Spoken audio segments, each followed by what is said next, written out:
Algebra 2, Unit 7 Study Guide, numbers 10 through 15. So these problems come from Concept 34 if you want to get to your 34 notes. And here we're going to convert the degree measure to radian or the radian measure to degree. So we need our conversion factors. So to go from degree to radian, we're going to multiply by pi over 180.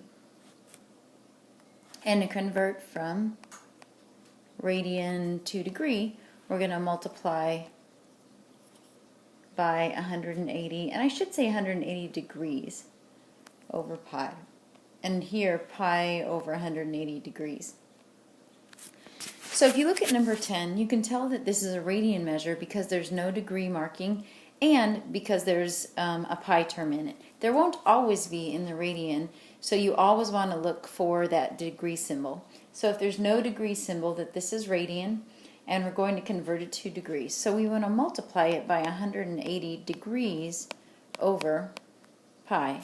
So when we do that, we do 6 times 180, which will give us 1080 pi, and that would actually be degrees now because our unit will show up divided by pi.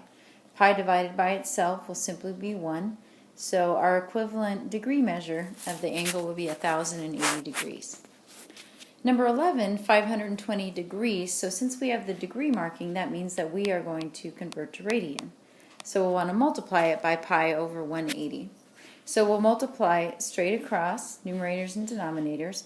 So we'll have 520 degree pi over 180 degrees. Technically, our degrees divide out, our pi shows up, and then we just reduce the fraction.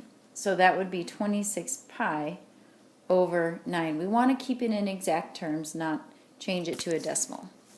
12, 270 degrees. So again, we can tell that we're going to convert that to radian.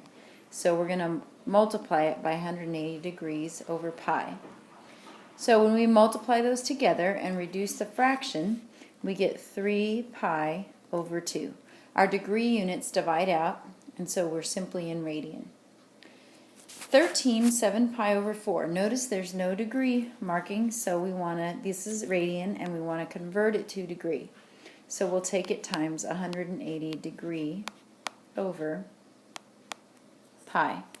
So we multiply straight across, and then when we reduce and our pi's divide out, we'll end up with 315 degrees because our degree unit shows up.